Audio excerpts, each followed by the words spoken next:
Back in the early 2000s, there was one social media website to rule them all. Coming in to take over your Friendster, your LiveJournal, and your Napster was one juggernaut of a service, and that website was MySpace.com. This is the one place that you could go to have friends, to have enemies, to have drama, and to follow all your favorite bands in the scene. Hey ladies, how's it going? It's your friendly neighborhood gatekeeper Dan Frampton here, and any band using MySpace back in the 2000s was ahead of the curve. But just because they were revolutionary doesn't mean that they were any good. I always despised this stuff. I thought it was the corniest, lamest, and wackest stuff that I could even imagine. The band names sucked, the way they dressed sucked, their songs sucked. Everything about MySpace era bands is the absolute worst. So I thought I would take the time today to see if, like 20 some odd years later, if it still is the worst. So yeah, today we're gonna go through some of those acts, all the way from the absolute worst just to the regular worst. I have MySpace pulled up here, what it looks like today, and let me tell you, it did not look like this back in the day. Over here, what do we got? Dolly Parton, Charlie XCX or whatever? Those would not be the acts that you'd be going to MySpace for, okay? Back then, it looked kinda like this. Kinda chunky, kinda blue, kinda whatever, but if you wanted to, you could get creative and make it look like this. You could go all artsy, you could go all wild, you could have like just this random song playing anytime someone came to visit your page. And while they're visiting your page, they're gonna see this public ranking of your own friends known as the top 8. And nobody knows the drama like a top 8 knower, okay? This was kind of our version of the Seinfeld speed dial meme, and nothing felt as heartbreaking as moving down on someone's top 8. Well, there's one thing that felt worse, and that was leaving the top 8 completely. How savage is that though? You could just like have this awful song playing and rearrange your friends from worst to worst. And MySpace would continue to thrive until we saw things like Facebook, Twitter, and smartphones. After all that happened, MySpace kind of died, and in the mid-2010s, they apparently had this like server burnout, so any band that had anything stored on MySpace for any sort of like archival purposes completely lost that stuff, okay? MySpace was holding this treasure trove of content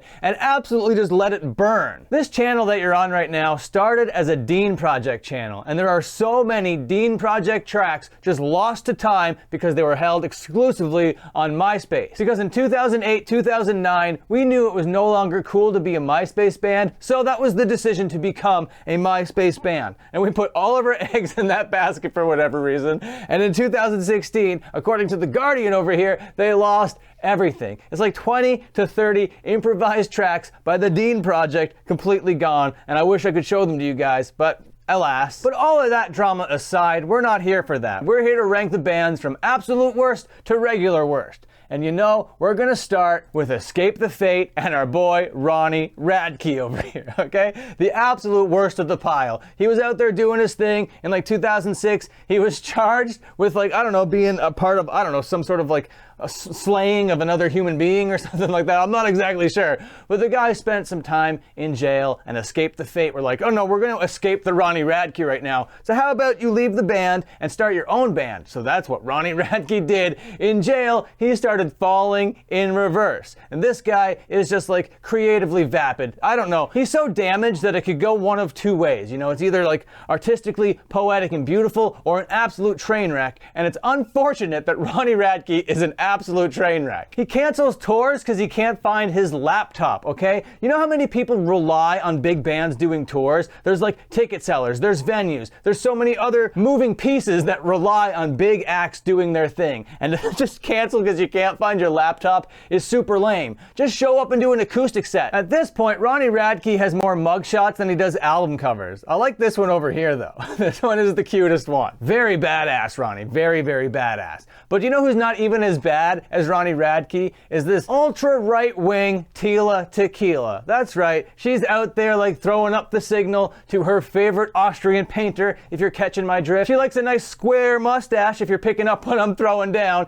And in today's day and age, she's more riding with the Kanye Wests of the world, okay? She's saying that type of stuff in the media and kind of proud of it. And even her, she is not nearly as bad as Ronnie Radke. But what's the whole Tila Tequila thing? She was like selling her whole sensuality before a lot of the other women in this kind of genre would be doing, okay? So she really was ahead of the curve, but she was so vapid. There was nothing there, okay? But she was interacting with fans, and for people on the internet that were just like obsessed with hot women, to have them like talk back to you was very rare. You know, there's the Pamela Andersons and the, like, I don't know, Carmen Electras of the time, and they're not gonna write back to you, but this Tila Tequila, she sure will. And then she went on to do this whole reality TV thing, and then it got real crazy after that. She's starting to seek attention in crazy, crazy ways. But even her, not nearly as bad as Ronnie Radke over here. And I gotta tell you guys, I gotta accentuate the fact that Ronnie Radke is an enemy, an official enemy of this channel. And maybe that's why I'm biased and have him so like low on this list.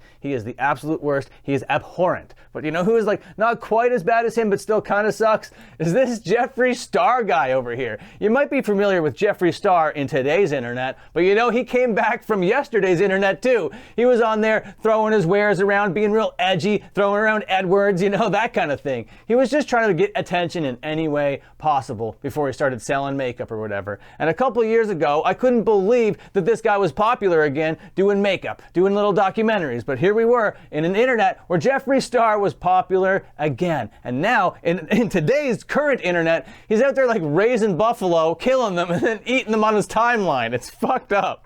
But even all of that doesn't hold a candle to the degeneracy of one Ronnie Radke. We got Broken Side over here throwing down some crunk beats, some auto-tune vocals, and some screams. It is so bad. But of course, like, it was that time where they thought like anything with screams and anything with bright colors on the internet is gonna get popular. And for a little bit, it did. These guys were even on MTV throwing down their song Freaks with 3 X's, of course. But as tasteless and awful as that is, it's a full-course Michelin meal compared to Ronnie Radke. We got Ollie Sykes in the mix here, who kind of reminds me of Ronnie Radke. Okay, was kind of driving down those same lanes back in the day or whatever, but he was kind of more of like the pretty boy, and Ronnie Radke was like the bad boy. You know, that was the whole aesthetic of these two idiots. But the reason why he's not quite as bad as Ronnie Radke is just because he's essentially not Ronnie Radke. It's as easy as that. And then we're gonna get to my favorites in the genre, even though this is still not the greatest stuff in the world. We got Attack over here, okay?